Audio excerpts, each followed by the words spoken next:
పరిశుద్ధ గ్రంథంలోంచి మరికొన్ని మాటలు ధ్యానం చేసుకునే ముందు మీ అందరికీ క్రీస్తునామలందరి వందనాలు. పరిశుద్ధ గ్రంథంలోంచి మొదటి దినవృత్తాంతాల గ్రంథం 15వ అధ్యాయము. మొదటి దినవృత్తాంతాల గ్రంథం 15వ అధ్యాయము 15వ వచనాన్ని మనం చదువుకుందాం. తరువాత లేవీయులు యెహోవా సెలవిచ్చిన మాటను బట్టి మోషే ఆజ్ఞాపించినట్లు దేవుని మందస్సమును దాని దండులతో తమ భుజముల మీదకి ఎత్తుకొనిరి. చాలా హల్లెలూయా. ఇక్కడ మనం చదివిన లేఖన భాగాన్ని మనం ధ్యానం చేస్తున్నప్పుడు వాక్యాన్ని మనం వినేటప్పుడు కూడా ఆత్మ సహాయం ఉంటేనే వింటాం. ఆత్మ ఆ సహాయం లేకపోతే వాక్యం మనకు అర్థం కాదు. కాబట్టి అందుకనే దేవుడి సన్నిధికి వచ్చిన తర్వాత ప్రభువా ఈరోజు వాక్యాన్ని అర్థం చేసుకోవటానికి ఆత్మ కావాలి. ఎందుకంటే వాక్యం కూడా ఆత్మ ద్వారా రాయబడింది అనమాట. దాని స్తోత్రం. ఇక్కడ దావీదు లేవీయులు పిలిచి మందసాన్ని తీసుకురమ్మని చెప్పాడు. ఏం తీసుకురమ్మన్నాడు? మందసాన్ని తీసుకురమ్మన్నాడు. మందస్సంలో ఏముంటాయి అంటే అహరోను సిగురించు కర్ర, 10 ఆజ్ఞల పలక, మన్నా గల పాత్ర. అంటే ఇవి దేవునికి సూచనగా ఉన్నాయి. దేవుని స్తోత్రం. ఇప్పుడు మందస్సాన్ని తీసుకురమ్మంటే మందస్సంలో ఎవరున్నారు? ప్రభు ఉన్నాడు. మందస్సంలో ఎవరున్నారు? ప్రభు ఉన్నాడు. కాబట్టి ఇప్పుడు ప్రభువుని తీసుకురండి అని అర్థం. ఎవరు తీసుకురావాలి? ప్రభువుని తీసుకురండి. ఇప్పుడు మందస్సాన్ని వారు భుజముల మీద ఎత్తుకున్నారు. మందస్సాన్ని వారు భుజముల మీద ఎత్తుకున్నారు. భుజం మీద ఏం పెడతారంటే బరువు, బాధ్యతలు ఏమిటి అంటే కొంతమంది అంటారు వాడికి బాధ్యత లేదు, బరువు లేదు. బాధ్యత లేనివాడు ఎట్లా ఉంటాడు? ఆలోచించాలి. ఈ రాత్రి మనము దేవుడి సన్నిధికి వచ్చాము. ఒక బాధ్యత కలిగిన వారుగా రావాలి. ఎలా రావాలండి? గమనించాలి. బైబిల్ గ్రంథంలో యెషయా గ్రంథం 9వ అధ్యాయంలో 6వ వచనం చూస్తే, ఏలయనగా మనకు కుమారుడు శిశువు పుట్టెను, మనకు కుమారుడు అనుగ్రహించబడెను, ఆయన భుజం మీద రాజ్యభారం ఉంది. అమ్మ, ఏ భారం ఉంది? ఇక్కడ భుజం మీద మందస్సం ఉంది. వారంట భుజం మీద ఏమెత్తున్నారంట? మందస్సాన్ని ఎత్తుకున్నారు. అంటే వారికి భారం ఉంది. అమ్మ, వారికి ఏముంది? భారం ఉంది. ఏ భారం ఉంది? రాజ్యభారం ఉంది. యేసు ప్రభు భుజం మీద రాజ్యభారం ఉంది. పిలాతు ఈ బర్రబ్బ అంటాడు, నువ్వు నాతో చేయి కలుపు అంటాడు. నాతో చేయి కలుపు అంటాడు. ఎందుకంటే నీకు ప్రజాబలం బాగా ఉంది, నువ్వు నాతో చేయి కలుపంటే నీ రాజ్యం వేరు, నా రాజ్యం వేరు. యేసు ప్రభు కట్టే రాజ్యం ఏంటంటే అది ప్రేమ రాజ్యం. ఏ రాజ్యం అండి? ప్రేమ రాజ్యం. అంటే ఇప్పుడు ఆయన భుజం మీద ఏ భారం ఉందంటే ఏ భారం? ఆయన భుజం మీద రాజ్యభారం ఉందంటే ఏ రాజ్యభారం అంటే ప్రేమతో కూడిన రాజ్యభారాన్ని ప్రకటిస్తాకు వచ్చాడు. దేవుని స్తోత్రం.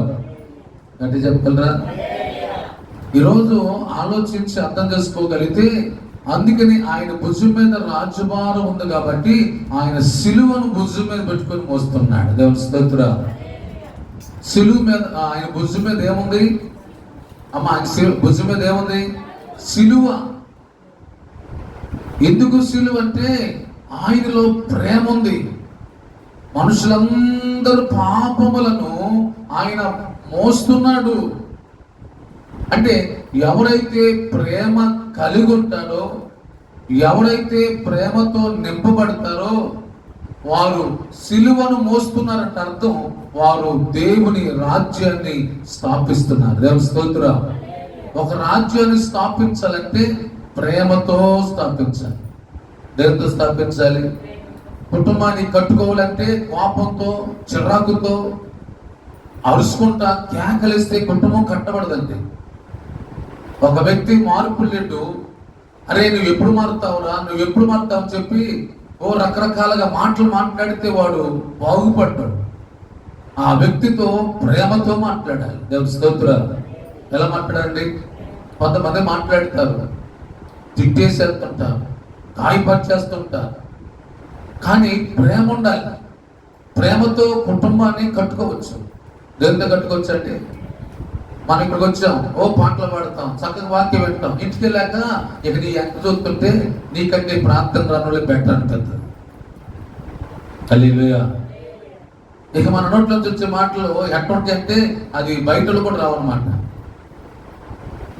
అంటే మన భుజం మీద ఏముండాలి? బంధస్వం ఉండాలి.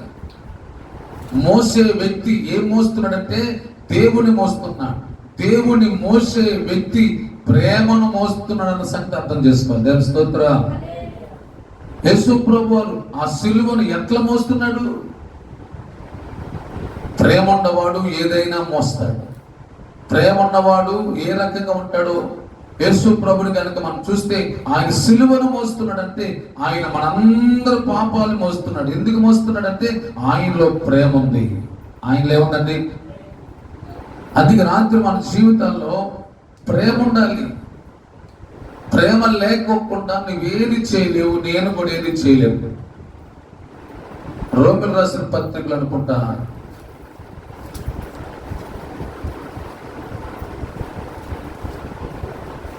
12వ అధ్యాయము 20 వచనం అనుకుంటా. ఒకసారి చూడండి. 5వ అధ్యాయం 20 వచనం ఒకసారి చూడండి.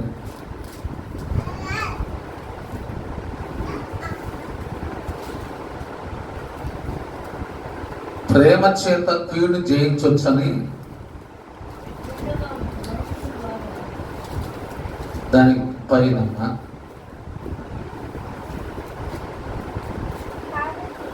ఎన్నో వచ్చినమ్మా?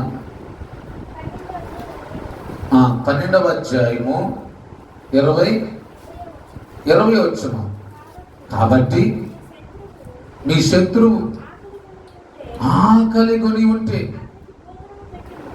అతనికి ఏం పెట్టాలంట? భోజనం ఎవరు పెడతారు? ప్రేమ ఉండేవాడు పెడతాడు. ఎవరికి పెడతాడు? శత్రువుకి.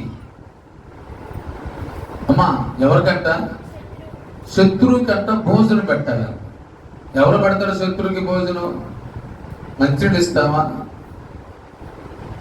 కానీ భుజం మీద మనస్సు మోసే వ్యక్తి, భుజం మీద ఏం మోసే వ్యక్తి? మందస్సాన్ని మోసే వ్యక్తి. ఆ వ్యక్తిలో ఏముందంటే ప్రేమ ఉంటుంది. నీ భుజం మీద మనస్సు ఉందనుకో, నీ భుజం మీద దేవుని మోస్తున్నావు అనుకో, శత్రువును కూడా ప్రేమిస్తావు. కానీ మనం ప్రేమించలేము. ఎందుకు ప్రేమించాలంటే మన భుజం మీద మందస్సం లేదు. హల్లెలూయా. భుజం మీద ఏం లేదండి? మందస్సం లేదు. కాబట్టి నువ్వు ఎంత ప్రేమించాలనుకున్నా ప్రేమించలేవు. అమ్మ ఒకసారి ఆలోచించుకోవాలి. మనం మోసం చేసుకోకూడదు. లేకపోతున్నామంటే అర్థం మన మీద, మనలో ఎవరు లేరని అర్థం? ప్రభువు లేడని అర్థం. నాకు నేనైనా నీకు నీవైనా ప్రేమించలేకపోతున్నాను అని నీకు అర్థమైందనుకో, అర్థం తెలుసా? నీతో ప్రభువు లేడని తెలుసుకోవాలి. శత్రువును కూడా నేను ప్రేమిస్తున్నాను అంటే అర్థం తెలుసా? నీతో ప్రభువు ఉంటాడు. హల్లెలూయా. బట్టి చెప్పగలరా? ఇక్కడ పౌలు అంటాడు, మీ శత్రువు ఆకలి కొట్టి అతనికి ఆహారము పెట్టు. అంటే పెట్టడం అంటే ఏంటి? ప్రేమ. ఆహారం లేకపోతే ఎట్ట పెడతావు? ప్రేమ లేకపోతే ఎట్ట పెడతావు? ప్రేమ ఉంటే కదా పంచేది. అని చెప్పి అక్కడ ఏముంది? ఆ వచ్చిన నీకు సరిపోయిందని అర్థం నీ భుజం మీద మనస్సు ఉందని అర్థం. అది నాకు సరిపోవట్లేదంటే అర్థం నా భుజం మీద మందస్సం లేదు. దేవుని రాజ్యం ప్రేముండ వారి ద్వారా కట్టబడుతుంది. దేవుని రాజ్యం అంటే కక్షలతో క్రోధంతో కట్టలేము, ప్రేమతో కట్టాలి. దేవుని స్తోత్రం. దేనితో కట్టాలి? ప్రేమతో. ఈ రాత్రి మన జీవితాల్లో ఆలోచించి అర్థం చేసుకోగలిగితే, ఎవరైతే ప్రేమ కలిగి ఉంటారో వారు స్థాపించేది ప్రేమ రాజ్యం. అక్కడ ప్రేమ ఎక్కడ ఉండదో అక్కడ ప్రభు ఉంటాడు.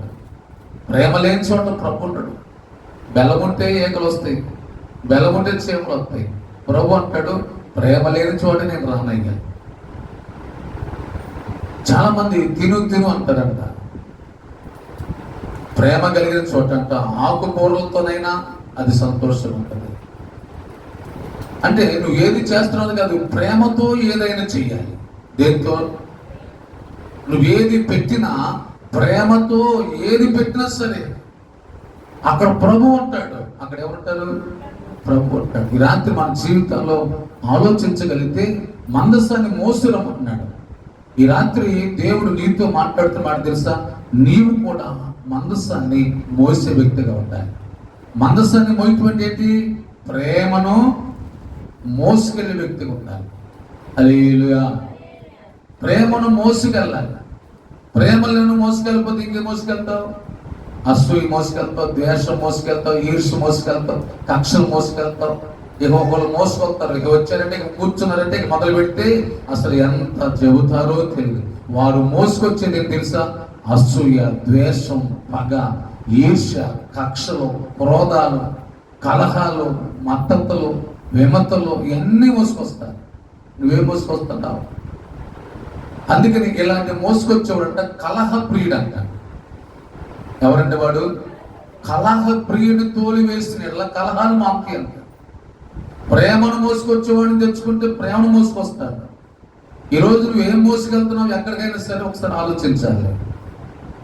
అందుకని రోమీయులకు రాసిన పత్రిక 12:20 మీ శత్రువు ఆకలిగా ఉన్నప్పుడు, ఎందుకంటే యేసు ప్రభు అన్నాడు మత్తయి సువార్త 5:44 మిమ్మల్ని ప్రేమించే వారిని మీరు ప్రేమిస్తే మీకు లాభమేంటి?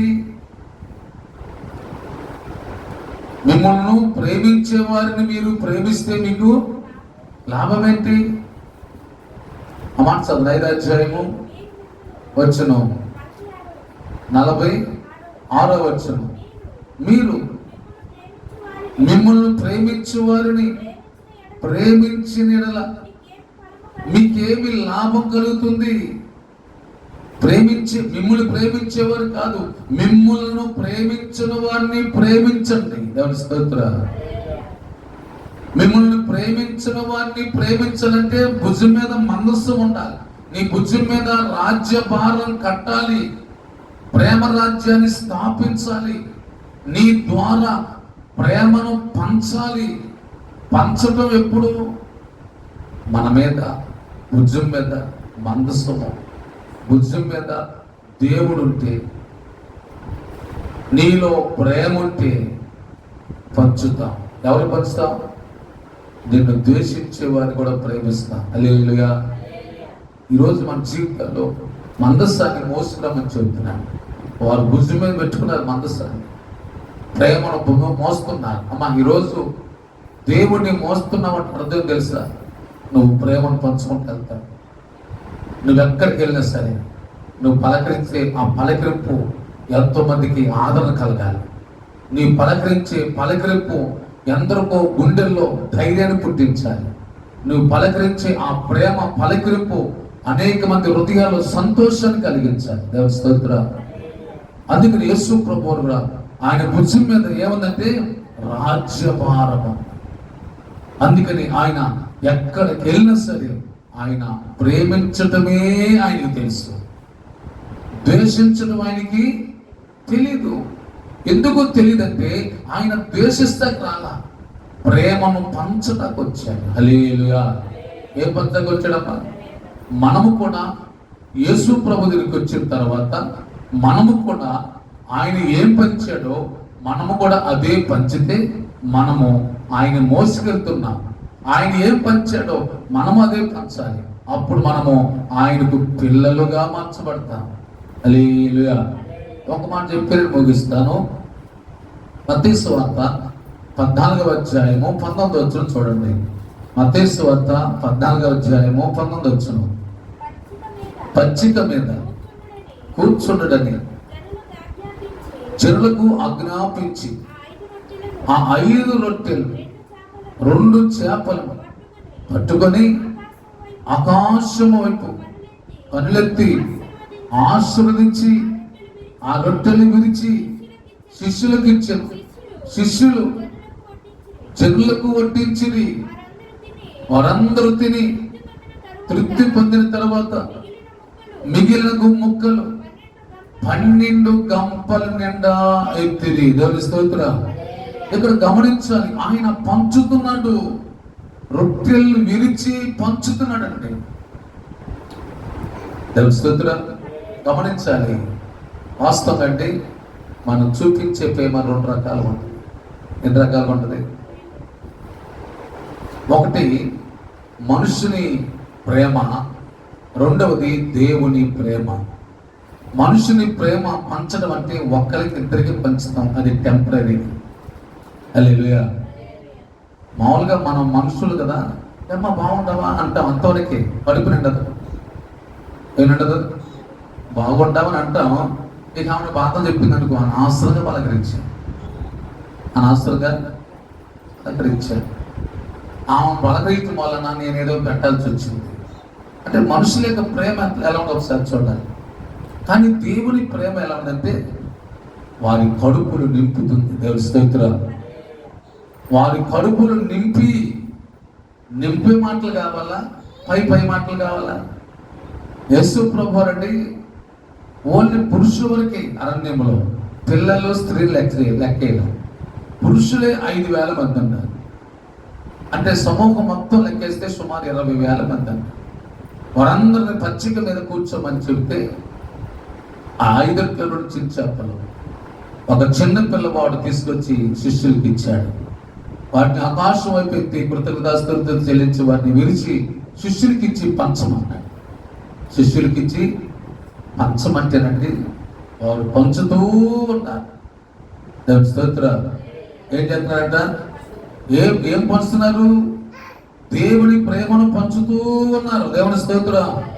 ఈ రాత్రి మన జీవితాల్లో మనుషుల ప్రేమను పంచడం కాదు, దేవుని ప్రేమను మనం పంచుతూ ఉంటే ఎంత మందికైనా పంచగలుగుతాం. దేవుని ప్రేమ, మన ప్రేమ పంచలేము. దేవుని ప్రేమ వేరు, మనుషుల ప్రేమ. మనుషుల యొక్క ప్రేమతో ఏమి చేయలేము. మనుషుల ప్రేమ వ్యర్థమైంది, మనుషుల ప్రేమ పనికొచ్చేది కాదు. అందుకని దేవుని ప్రేమను మనం పొందుకోవాలి. దేవుని ప్రేమను పంచుతూ ఉంటేనండి 5,000 మంది పురుషులు లెక్కిస్తే, స్త్రీలు పిల్లలు మొత్తం 20,000 మంది తింటే ఇంకా 12 గంపలు ఎత్తారంట. 12 గంపలు ఏంటి? దేవుని ప్రేమ ఎంత గొప్పదో చూడండి. ఈరోజు మన జీవితాల్లో భుజం మీద మనస్సు ఉంటే, మన భుజముల మీద దేవుని మోసుకెళ్తూ ఉంటే నీకు భారం ఉంటుంది. భారం లేకుండా ఏం చేయలేమండి. దేవుని రాజ్యం కట్టాలి, సంఘం అభివృద్ధి చెందాలి, అనేక ఆత్మలు రావాలి. నాకెందుకంటే నేను ఒక్కడు వస్తాను వెళ్ళిపోతాను కాదు. ప్రేమ మన భుజాల మీద ఉండాలి, రాజ్యం కట్టబడాలి. దేవుని స్తోత్రం. ప్రేమతో పలకరించుకోవాలి, ప్రేమతో మాట్లాడుకోవాలి. ఏ ప్రేమది? దేవుని ప్రేమ. నీ భుజం మీద మనస్సు ఉండాలి. యేసు ప్రభు భుజం మీద రాజ్యభారం ఉంది. తల్లి, నీ జీవితంలో భుజం మీద ఆ రాజ్యభారం లేదనుకోండి, ఏదో నీ వరకు వస్తావు వెళ్ళిపోతాను పలికే, నీ ద్వారా ఏం జరగదు. ఏం ఉపయోగం ఉంది? ఇప్పుడు యుద్ధానికి వెళ్ళేటప్పుడు తుపాకు తీసుకుని వెళ్ళాలి. తుపాకు లేని యుద్ధానికి ఏం చేస్తావు? ప్రేమ లేకోకుండా వచ్చి ఏం చేస్తావు? ప్రభుని మొయ్యికోకుండా వచ్చి ఏం చేస్తావు? ఏం ఉపయోగం ఉండదు. ఈ రాత్రి ప్రియ దేవుళ్ళ మన జీవితాలు ఆలోచించి, ప్రభువా నేను మందసాన్ని మోసే వ్యక్తిగా ఉండాలి. ప్రభువా నేను నా భుజం మీద రాజ్యభారాన్ని కట్టి ఆ భారం నా భుజం మీద ఉండాలి. ఆయన మన భుజ స్కంధాల మీద ఆ రాజ్యం కట్టబడాలి, నీ ద్వారా కట్టబడాలి. అందుకని అది ఎవరికి ఉంటుందంటే ప్రేమ ఉండవానికి ఉంటుంది. ప్రేమతో ఇందాక అందుకనే చెప్పాడు, శత్రువు ఆకలి కొడితే వారికి ఆహారం పెట్టుము, దప్పికొంటే వానికి దాహము. అట్లు చేయటం చేత అపవాది తల మీదంట నొప్పులు కుప్పగా పోసినట్టుగా అప్పుడు వాడు నొప్పులు పోతుంటాడా? ఎవరి మీద నెత్తి మీద నొప్పులు పోతుంటాడంటే, ఇద్దరు వ్యక్తుల మధ్యలో ప్రేమ అంటే సాతాను అక్కడ నిలబడలేడు. ఇద్దరు వ్యక్తుల మధ్యలో ఇద్దరు వ్యక్తులు కలిసి మాట్లాడుతుంటే వాడికి నెత్తి మీద నొప్పులు పోసినట్టు ఉంటుంది. వీళ్ళిద్దరికి ఎప్పుడు పెట్టాలా, వీళ్ళిద్దరికి ఎప్పుడు పెట్టాలా, వీళ్ళిద్దరికి ఎప్పుడు కైరం పెట్టాలా? హల్లెలూయా అంటే చెప్పగలరు. ఇద్దరు వ్యక్తులు కలిసి ఉంటే వాడు తట్టుకోలేడు. ఇంతమందిగా వచ్చి కూర్చుని అనుకోండి, అసలు తట్టుకోలేడు వాడు. అందుకే కొంతమంది మీద ఇగో అయ్యగారు మంచిడు కాదు, అమ్మగారు మంచిది కాదు, లేకపోతే ఆయన మంచిది కాదు, ఈ మంచిది అనగానే వాడు బయటికి వెళ్ళిపోతాడు. ఎవరు చేసింది ఈ పని? అపవాది. అందుకని ఎప్పుడు కూడా ఒక్కరికొక్కరు ప్రేమగా ఉండాలి. దేవుడి స్తోత్రం. దేవుడి చదివితే మరి శుక్రవారం మిగతా మాట కంటే చేద్దాం. దేవుడి మాట దీవించిన గాక. ఆమె ప్రార్థన చేసుకుందాం. తల వంచండి. మా ఆరాధన కార్యక్రమాలు ప్రతి బుధవారం రాత్రి 7:30 జరుగును. ప్రతి శుక్రవారం రాత్రి 7:30 జరుగును. ప్రతి శనివారం రాత్రి 7:30 జరుగును. ప్రతి నెల 2వ శనివారం సంస్కార ఆరాధన జరుగును. ప్రతి ఆదివారం ఉదయం 6 గంటలకు పునరుద్ధ ఆరాధన జరుగును. మా యొక్క అడ్రస్ ఒలివస్వరం ప్రేయర్ మినిస్ట్రీ, నీతి సూర్యుడు సహవాసం, పాస్టర్ సిహెచ్ ప్రేమ్చంద్ గారు, ఎన్మల్ కూతురు. మా యొక్క ఫోన్ నెంబర్ 8522960135. మరి యొక్క number 7981699758. Thanks for watching this video.